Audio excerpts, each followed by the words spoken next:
Comme on l'a déjà vu précédemment, les vampires ont été repris largement dans la culture populaire avec les premiers Penny Dreadful. CF, première vidéo. Alors évidemment, les comics, vous doutez bien que ça y coupe pas. En 1953, il y a déjà une adaptation en BD du roman de Bram Stoker pour le magazine Erei. Iri. On va dire Iri. Ce qui donnera après naissance à une série horrifique qui se fera censurer l'année d'après par des associations familiales. Vous savez, le genre d'association, genre Famille de France, tout ça, dans les années 50-60.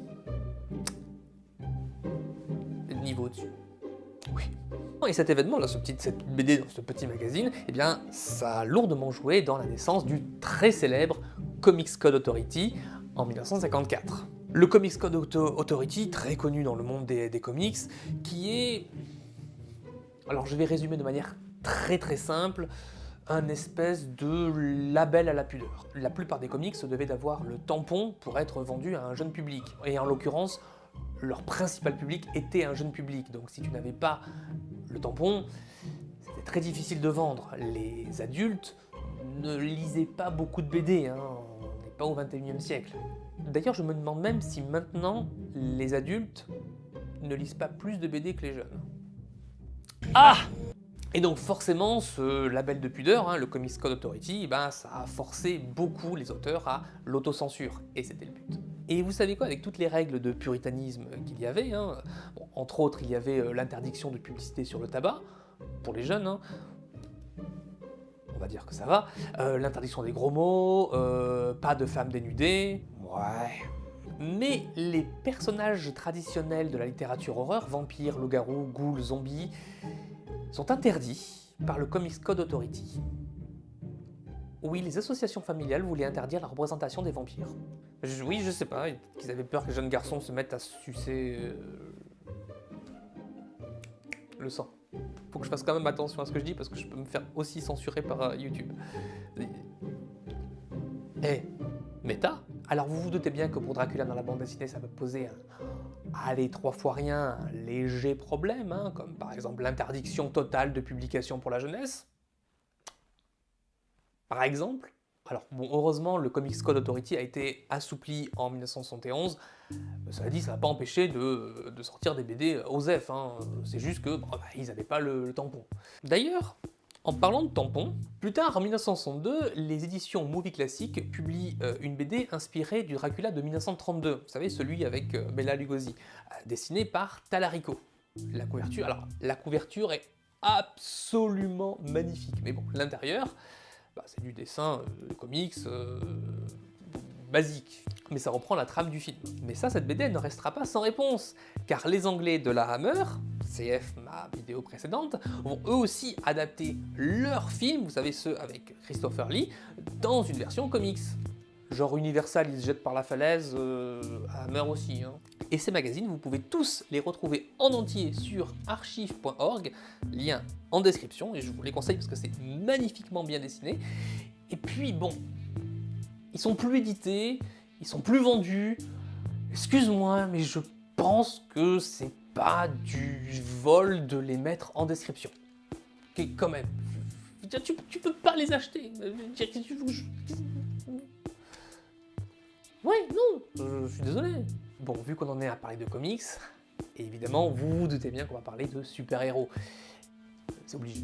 Et vu qu'avec Dracula, on est aux États-Unis, libre de droit, CF ma première vidéo, eh bien les éditeurs vont bien se faire plaisir avec Marvel qui va récupérer le personnage. Donc chez Marvel, Dracula va donc affronter Hulk, le Docteur Strange, les X-Men, même Deadpool va affronter Dracula. Et pas que dans une histoire, dans un numéro obscur qu'une fois j'ai retrouvé sous la lune, enroulé dans du jambon. Non, c'est toute une mini-série complète de webcomics officielle Marvel en 2014.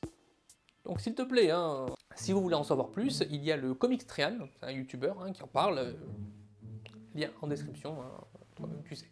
Bon, j'ai parlé de Marvel, donc vous imaginez si Marvel l'a fait. Chez DC, Dracula va affronter le Surfeur d'Argent et Superman dans plusieurs comics, dont Dracula vs Superman, Un titre qui est tout à fait correct, que j'ai pas lu, mais qui me fait bien envie. Ouais. Et bien sûr, on parle de DC, on peut pas passer à côté d'un certain super-héros. Alors attention, indice. Chez vous... Top, c'est parti, je suis un héros solitaire, mais je fais partie d'une ligue, je suis milliardaire et utilise la technologie pour combattre le crime, je possède une cape, je suis Batman qui affronte pour la première fois Dracula dans un film de Andy Warhol en 1964. Oui, j'ai dit Andy Warhol, et oui, il s'agit d'un film. Je sais que cet épisode est consacré aux bandes dessinées, je peux tout expliquer.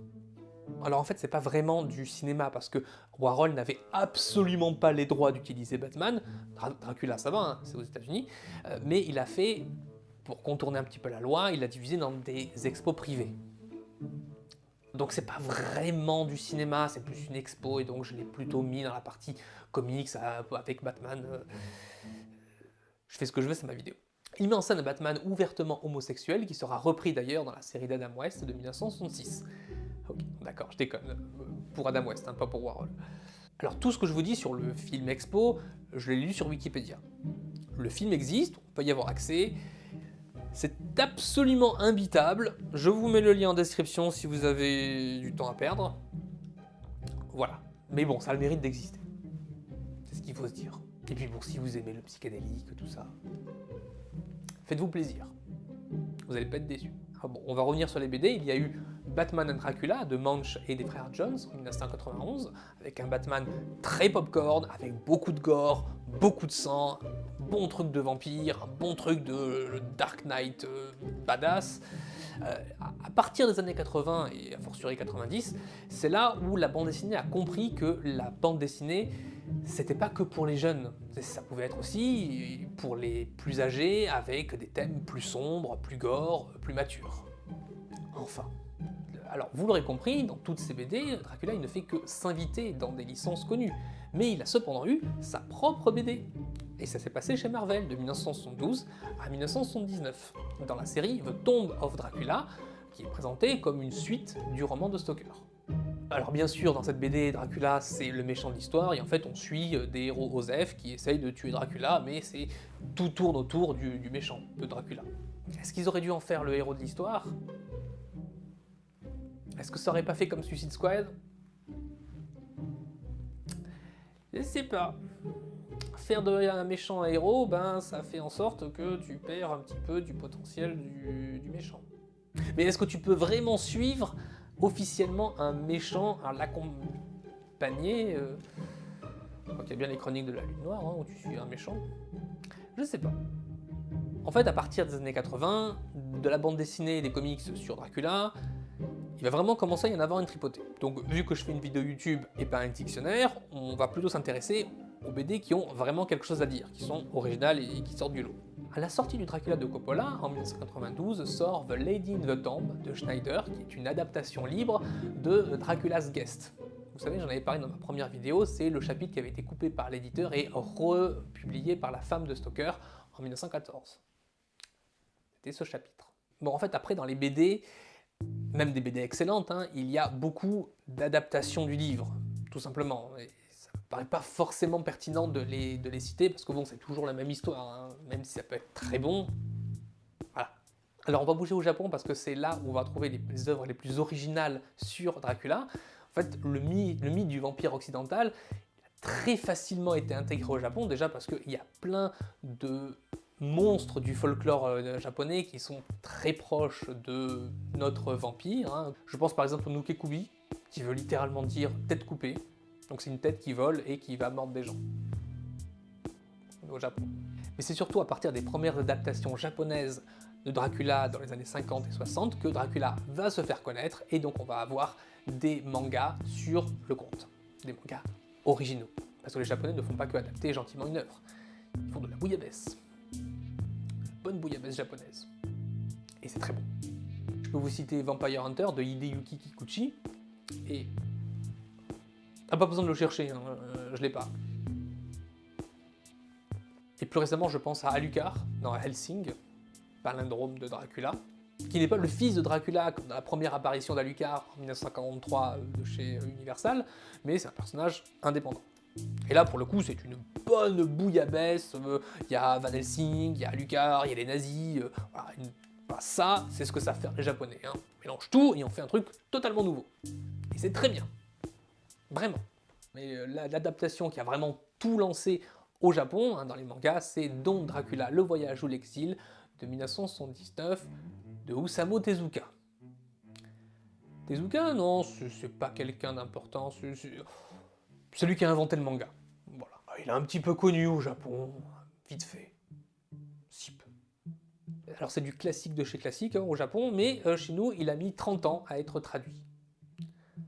30 ans. Alors c'est de la bonne grosse comédie sucrée kawaii, hein, c'est tout mignon, c'est pas vraiment proche du livre. Alors en fait c'est une société privée qui démonte le château de Dracula sans savoir qu'il est habité et le reconstruit au Japon. Et les Japonais, eux, ne croient pas du tout aux vampires, et donc quand Dracula se lève et va faire peur aux gens, et en fait il fait peur à personne. Et c'est tout mignon, non franchement c'est mignon, c'est rigolo. Et Dracula a une fille, une petite fille qui s'appelle... Non. Chocolat. Voilà. Donc voilà, cette série sur Dracula s'achève. Maintenant, je vais un petit peu lâcher la grappe au compte et faire d'autres types de vidéos. Si ça vous a plu, ben, mettez un petit pouce en l'air.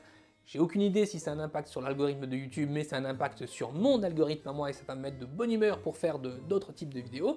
Ben, si ça vous a pas plu, mettez un pouce en rouge, hein, je devrais pas appeler à faire ça.